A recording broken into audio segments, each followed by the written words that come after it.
Ever wonder how we measure a country's economic health and wealth? The answer is GDP, or gross domestic product. But what does that really mean? Well, let's break it down. Just as a doctor checks your heartbeat to assess your physical health, economists measure the GDP to assess a nation's economic health. Imagine a giant supermarket representing the entire economy of a country. Now, the total value of all goods and services sold in this supermarket over a year is what we call the GDP. The GDP is like the economic heartbeat of a country. A healthy, steady beat represents a growing, thriving economy. But a weak or irregular beat? That could signal trouble, such as a recession or economic downturn. Let's say you love baking. You buy flour, sugar, and eggs to make a cake. The money you spend on these ingredients contributes to the GDP. Now imagine millions of people doing the same, buying items they need or want. This collective spending fuels the economy and keeps that economic heartbeat strong and steady. But it's not just about individual consumers. Businesses, governments, and even foreign buyers play a part. When businesses invest in new machinery, or when the government spends on public services, it pumps money into the economy. And when foreign buyers purchase our goods and services, it boosts our national income. All these transactions contribute to the GDP. So why is this important? Well, a growing GDP means more jobs, higher incomes, and a better standard of living. It influences everything from interest rates to government policies. It can even affect your personal finances, like how much you pay for your mortgage or how much you earn on your investments. But remember, while a strong GDP is usually a good sign, it doesn't tell the whole story.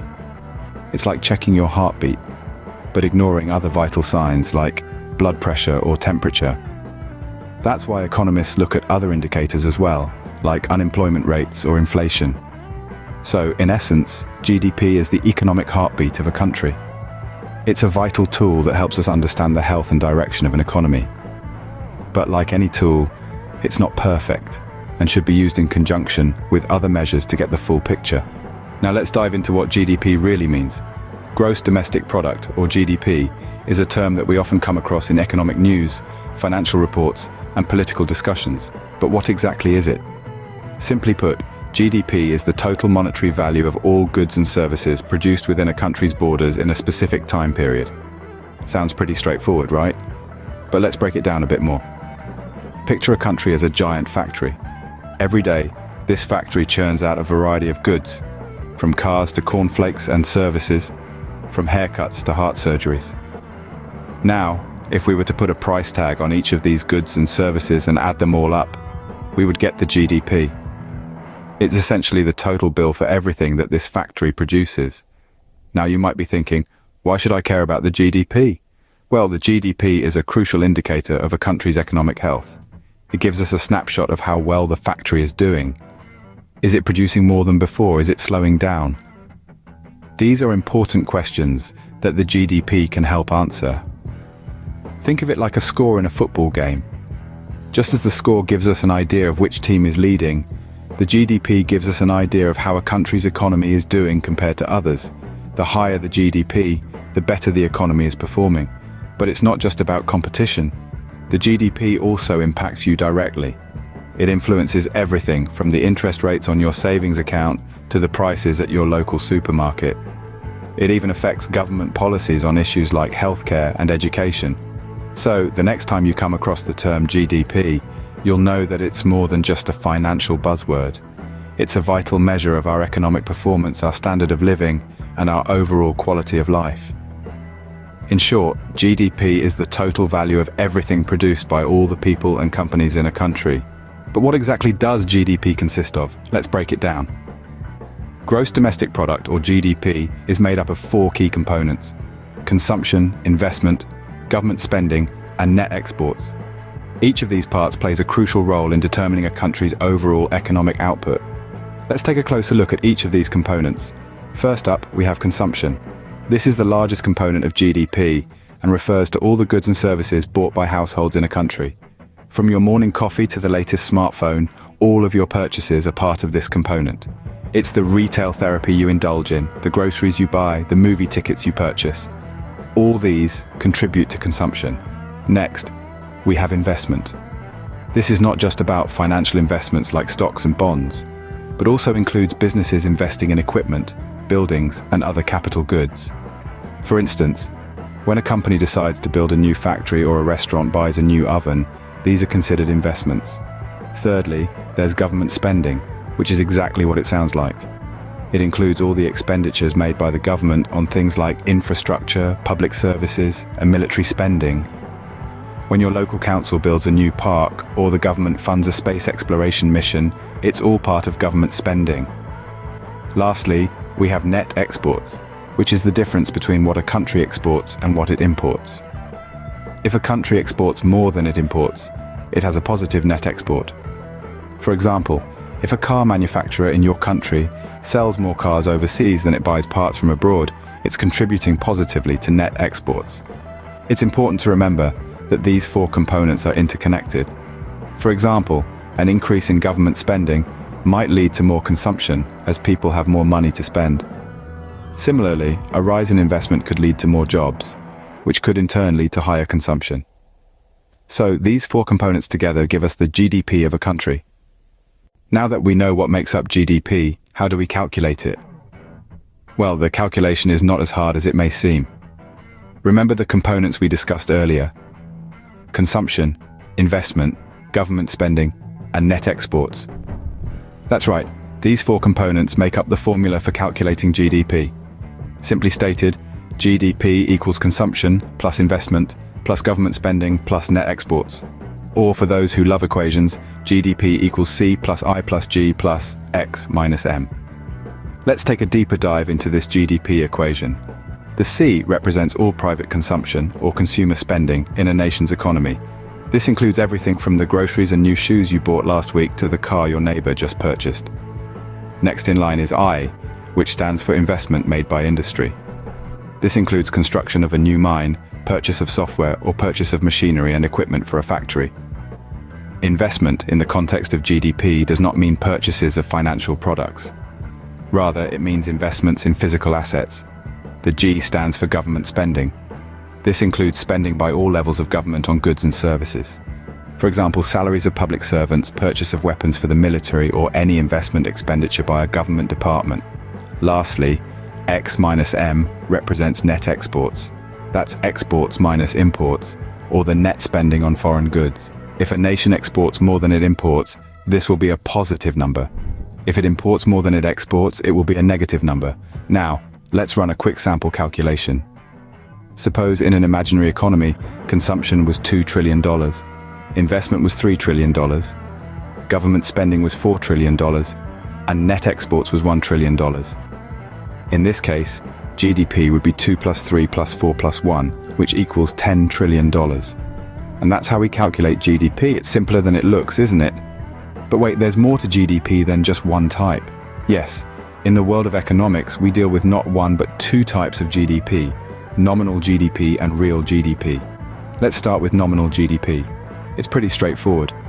Nominal GDP measures the value of all goods and services produced in a country within a specific time period at current market prices. It's like taking a snapshot of the economy, capturing everything as it is, without adjusting for any variables like inflation. Now here's where real GDP steps in. Real GDP is the inflation-adjusted measure of the value of all goods and services produced. In other words, it's nominal GDP, but with a twist. It factors in the changes in price level to give us a more accurate picture of a country's economic growth. Imagine you're shopping for groceries. Last year you bought a bag of apples for $2. This year the same bag costs $3. Now, did the value of apples really increase? Not necessarily. The price increase could be due to inflation. If we only look at the nominal GDP, we might think, wow, the value of apples has gone up. But in reality, it's the same bag of apples, just more expensive. That's why we use real GDP. It removes the effect of inflation and helps us see the real growth, if any. So why does adjusting for inflation matter? Well, inflation is like an optical illusion. It can make economic growth look more impressive than it actually is. By using real GDP, we get to see through this illusion. It's like wearing a pair of economic 3D glasses that help us see the true picture. But remember, neither nominal nor real GDP is better or worse. They're just different tools for different jobs. Nominal GDP is great for comparing economic output from one quarter to the next, while real GDP is ideal for looking at economic growth over longer periods. So when looking at GDP, it's essential to know whether you're dealing with nominal or real GDP. With this knowledge, you can better understand the state of an economy, whether you're studying for an exam, investing in the stock market, or just trying to make sense of the world around you. Ever wondered what your share of the country's GDP is? That's what GDP per capita tells us. Gross domestic product, or GDP, is a measure of the total economic activity within a nation. But when you want to compare the economic well-being of countries with vastly different population sizes, GDP alone doesn't cut it. That's where GDP per capita comes into play. Think of GDP as a giant pie, representing the wealth of a nation. If you slice that pie into equal parts, with each slice representing each person in the country, you've essentially calculated the GDP per capita. It's the total GDP divided by the total population. But why does this matter for you and me? Well, GDP per capita provides an average measure of individual wealth. It gives us a rough idea of the financial resources available to each person if wealth was distributed evenly. Let's imagine two countries, Land A and Land B. Land A has a total GDP twice the size of Land B. At first glance, you might think Land A is wealthier, but what if Land A has 10 times more people than Land B? When we adjust for population size using GDP per capita, it turns out that people in Land B are on average much wealthier than those in Land A. Now, it's crucial to remember that GDP per capita is an average. It doesn't reflect income distribution within a country. A high GDP per capita might paint a rosy picture, but if wealth is concentrated in the hands of a few, many citizens might not share in that prosperity. GDP per capita also helps us understand trends in living standards over time. If GDP per capita is rising, it could indicate that living standards are improving. Conversely, a falling GDP per capita could suggest declining economic health. But remember, like all economic indicators, GDP per capita is just one piece of the puzzle. It's a useful tool, but it doesn't provide a complete picture of a country's economic health or individual well-being. So, GDP per capita gives us a more personal perspective of a country's economic health. It allows us to compare economies of different sizes on a more level playing field, and it brings the big picture of GDP a little closer to home. Like any other measure, GDP has its limitations. Let's delve into some of the key shortcomings of GDP as an economic indicator. First, GDP doesn't account for income inequality. Imagine two countries, each with a GDP of $1 million. In country A, the wealth is evenly distributed among its citizens. Everyone has a fair share of the pie. In country B, however, 90% of the wealth is held by just 10% of the population, leaving the majority in poverty. Despite having the same GDP, the standard of living in these two countries can be vastly different. Second, GDP overlooks the informal economy. This includes cash transactions that aren't reported to the government, like babysitting or yard sales. In some countries, the informal economy is a significant portion of the total economy, but it's invisible in GDP calculations. Third, GDP also disregards environmental sustainability. Consider a country that intensively exploits its natural resources for economic gain. Its GDP might soar in the short term, but this could lead to environmental degradation and economic problems in the long run.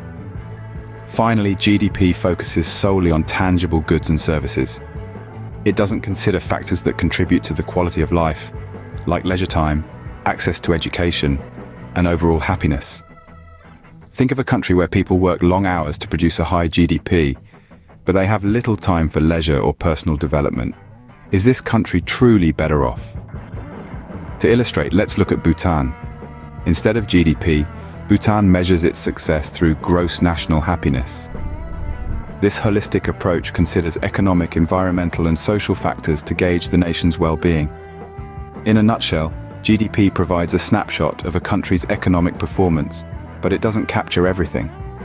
It doesn't consider income distribution, the informal economy, environmental sustainability, or quality of life. These limitations don't mean we should discard GDP altogether. It's still a valuable tool for comparing economies and tracking economic growth. But to get a complete picture of a country's health, we need to look beyond GDP. So, while GDP is a useful measure, it doesn't tell us the whole story. Let's quickly recap what we've learned today. We started by understanding that GDP is the total economic output of a country, a vital measure of its economic health. We broke down its components, consumption, investment, government spending, and net exports. We learned how to calculate GDP and explored the difference between nominal and real GDP, underlining the significance of adjusting for inflation. We also delved into GDP per capita, showing how it links to individual income and the importance it holds for everyday people. We highlighted GDP as a crucial economic indicator that influences government policies and decisions. Lastly, we touched upon the limitations of GDP, such as its inability to account for income inequality and environmental factors. If you found this content informative and helpful, please like the video and subscribe to the channel. Your support means the world and will enable me to continue bringing you top-notch financial content. Don't hesitate to leave a comment with any video suggestions you might have. Remember, understanding GDP helps us understand our economy better. So, keep learning and stay curious.